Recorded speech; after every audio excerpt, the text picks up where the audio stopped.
ಬ್ರಹ್ಮಾಂಡದ ನ್ಯಾಯಾಧೀಶ ಕರ್ಮಫಲದಾತ ಶನಿದೇವ ಅಂದರೆ ಸಾಕು, ದೇವಾನುದೇವತೆಗಳು ಒಂದು ಕ್ಷಣ ನಡುಗುತ್ತಾರೆ. ಶನಿಯ ವಕ್ರದೃಷ್ಟಿ ಒಮ್ಮೆ ಬಿದ್ದರೆ ಸಾಕು, ಎಂತಹ ಕುಬೇರನು ಕಡುಬಡವನಾಗುತ್ತಾನೆ. ಆದರೆ ಇಡೀ ಜಗತ್ತನ್ನೇ ನಡಗಿಸುವ ಈ ಕಡುಗಣ್ಣಿನ ಶನಿದೇವನಿಗೂ ಒಬ್ಬರನ್ನು ಕಂಡರೆ ಅತೀವ ಭಯ. ಅವರೇ ಅಂಜನಾದ್ರಿಯ ಅಧಿಪತಿ ರಾಮದೂತ ಹನುಮಂತ. ಹನುಮಂತನ ಭಕ್ತರ ತಂಟೆಗೆ ಹೋದರೆ ಶನಿದೇವನ ಗತಿ ಏನಾಗುತ್ತದೆ?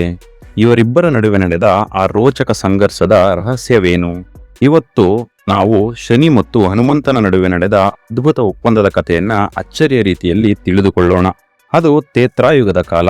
ವಾಯುಪುತ್ರ ಹನುಮಂತನು ಒಂದು ಏಕಾಂತ ಪರ್ವತದ ಶಿಖರದ ಮೇಲೆ ಕಣ್ಣು ಮುಚ್ಚಿ ಕುಳಿತಿದ್ದನು.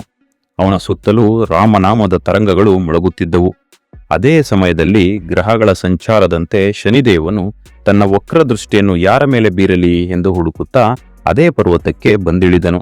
ಧ್ಯಾನಮಗ್ನನಾಗಿದ್ದ ಹನುಮಂತನನ್ನು ಕಂಡು ಶನಿದೇವನಿಗೆ ತನ್ನ ಶಕ್ತಿಯನ್ನು ಪರೀಕ್ಷಿಸುವ ತವಕ ಉಂಟಾಯಿತು. ಹತ್ತಿರ ಸರಿದ ಶನಿ ಅತ್ಯಂತ ಗಂಭೀರ ಧ್ವನಿಯಲ್ಲಿ ಕರೆದನು, ಹೇ ಹನುಮಂತ. ಹನುಮಂತನು ಶಾಂತವಾಗಿ ಕಣ್ಣು ತೆರೆದಾಗ ಎದುರಿಗೆ ಸೂರ್ಯಪುತ್ರ ಶನಿದೇವ ನಿಂತಿದ್ದನು. ಶನಿ ಗರ್ಜಿಸಿದ, ಹನುಮಂತ, ಇಂದಿನಿಂದ ನಿನ್ನ ಮೇಲೆ ನನ್ನ 7.5 ವರ್ಷಗಳ ಕಾಲಚಕ್ರ ಆರಂಭವಾಗುತ್ತಿದೆ. ನಿನ್ನ ಶರೀರವನ್ನು ಪ್ರವೇಶಿಸಿ ನಿನ್ನನ್ನು ಪರೀಕ್ಷಿಸುವುದು ನನ್ನ ಕರ್ತವ್ಯ. ಸಿದ್ಧನಾಗು ಎಂದನು. ಶನಿದೇವನ ಮಾತುಗಳನ್ನು ಕೇಳಿದ ಹನುಮಂತನು ಕಿಂಚಿತ್ತೂ ಅಂಜಲಿಲ್ಲ. ಅವನ ಮುಖದಲ್ಲಿ ಸಾಗರದಂತಹ ಶಾಂತಿ ಇತ್ತು. ಮೆಲ್ಲನೆ ಮುಗುಳ್ನಗುತ್ತಾ ತಲೆಬಾಗಿ ವಿನಯದಿಂದಲೇ ಉತ್ತರಿಸಿದನು, ಸೂರ್ಯಪುತ್ರ ಶನಿದೇವನೇ, ನಿನ್ನ ಕರ್ತವ್ಯದ ಬಗ್ಗೆ ನನಗೆ ಅಪಾರ ಗೌರವವಿದೆ. ಆದರೆ ಕ್ಷಮಿಸಿ, ನೀವು ಪ್ರವೇಶಿಸಲು ಬಯಸುತ್ತಿರುವ ಈ ಶರೀರ ಈಗ ನನ್ನದಾಗಿ ಉಳಿದಿಲ್ಲ. ಇದು ಸಂಪೂರ್ಣವಾಗಿ ರಾಮಮಯವಾಗಿದೆ. ನೋಡಿ ಶನಿದೇವನೇ, ನನ್ನ ಈ ಬಲಿಷ್ಠ ಭುಜಗಳ ಮೇಲೆ ಸದಾಕಾಲ ಪ್ರಭು ಶ್ರೀರಾಮ ಮತ್ತು ಲಕ್ಷ್ಮಣರು ವಿರಾಜಮಾನರಾಗಿರುತ್ತಾರೆ. ಅಲ್ಲಿ ನಿಮಗೆ ಕುಳಿತುಕೊಳ್ಳಲು ಎಡೆಯಿಲ್ಲ. ನನ್ನ ಈ ಕೈಗಳಿವೆಯಲ್ಲ, ಇವು ಸದಾ ರಾಮನ ಚರಣ ಸೇವೆಗೆ ಮೀಸಲು. ಇನ್ನು ನನ್ನ ಪಾದಗಳು ರಾಮ ಸೇತುವೆ ನಿರ್ಮಾಣದ ಕಾರ್ಯದಲ್ಲಿ ಸವೆದು ಹೋಗಲಿ. ಅಂತರಾಳದಲ್ಲಿ ಜಾಗ ಕೊಡೋಣವೆಂದರೆ ನನ್ನ ಹೃದಯದ ಸಿಂಹಾಸನದ ಮೇಲೆ ಸೀತಾಮಾತೆ ಮತ್ತು ಶ್ರೀರಾಮಚಂದ್ರರು ಶಾಶ್ವತವಾಗಿ ನೆಲೆಸಿದ್ದಾರೆ. ಶನಿದೇವನೇ, ನನ್ನ ಶರೀರದ ಕಣಕಣದಲ್ಲೂ ಕೇವಲ ರಾಮ ಎನ್ನುವ ಅಕ್ಷರ ಮಾತ್ರ ತುಂಬಿದೆ. ಇಡೀ ಶರೀರವೇ ರಾಮಮಯವಾಗಿರುವಾಗ ನಿಮಗೆ ನಾನೆಲ್ಲಿ ತಾನೇ ಜಾಗ ಕೊಡಲಿ ಎಂದು ಹನುಮಂತ ಹೇಳ್ತಾನೆ. ಆದರೆ ಅಹಂಕಾರ ಪ್ರೇರಿತನಾಗಿದ್ದ ಶನಿದೇವ ಕೇಳಲಿಲ್ಲ. ದೇವತೆಗಳು ನನ್ನಿಂದ ತಪ್ಪಿಸಿಕೊಳ್ಳಲಾಗದು. ಮೊದಲು ತಲೆಯ ಮೇಲೆ ಕುಳಿತು ಬುದ್ಧಿ ಕೆಡಿಸುತ್ತೇನೆ, ನಂತರ ಹೊಟ್ಟೆಯಲ್ಲಿ ಕುಳಿತು ಆರೋಗ್ಯ ಹಾಳು ಮಾಡುತ್ತೇನೆ, ಕೊನೆಗೆ ಪಾದದಲ್ಲಿ ಕುಳಿತು ನಿನ್ನನ್ನು ಅಲೆದಾಡುವಂತೆ ಮಾಡುತ್ತೇನೆ ಎಂದು ಎಚ್ಚರಿಸಿದನು. ಹನುಮಂತನು ನಗುತ್ತಾ, ಸರಿ ಶನಿದೇವರೇ, ನಿಮ್ಮ ನಿಯಮದಂತೆ ನೀವು ಮಾಡಿ, ನನ್ನ ಭಕ್ತಿಯಂತೆ ನಾನು ನಡೆಯುತ್ತೇನೆ ಎಂದು ಮತ್ತೆ ರಾಮಧ್ಯಾನಕ್ಕೆ ಕುಳಿತು ಬಿಟ್ಟನು.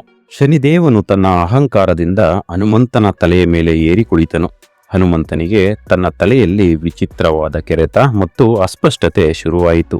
ಹನುಮಂತನು ಕಿಂಚಿತ್ತೂ ವಿಚಲಿತನಾಗದೆ ಜೈ ಶ್ರೀರಾಮ ಎಂದು ಪಠಿಸುತ್ತಾ ಪಕ್ಕದಲ್ಲೇ ಇದ್ದ ಒಂದು ಬೃಹತ್ ಬಂಡೆಯನ್ನು ಅನಾಯಾಸವಾಗಿ ಎತ್ತಿ ತನ್ನ ತಲೆಯ ಮೇಲಿಟ್ಟುಕೊಂಡನು.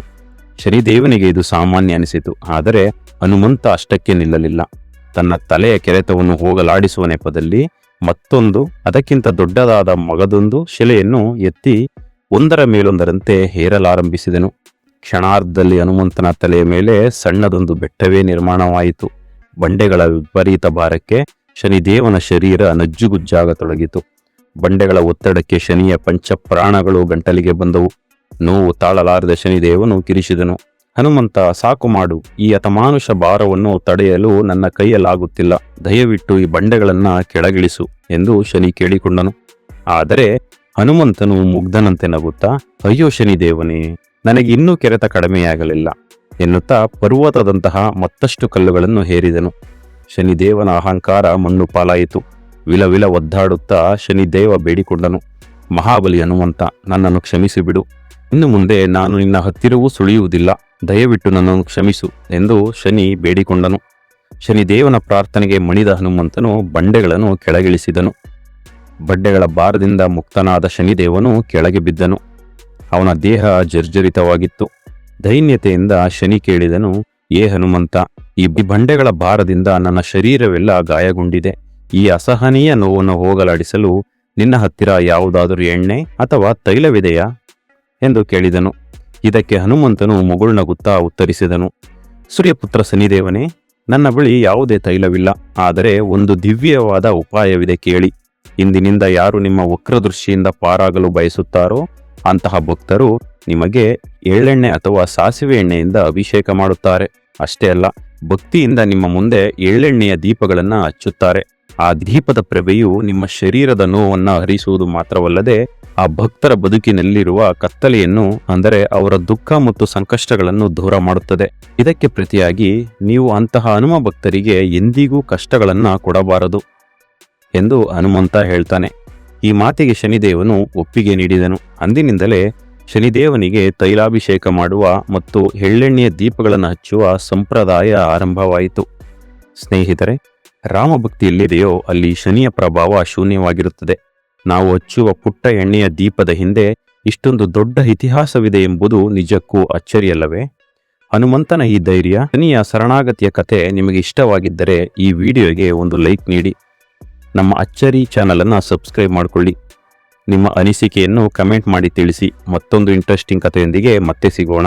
ಜೈ ಶ್ರೀರಾಮ, ಜೈ ಹನುಮಂತ.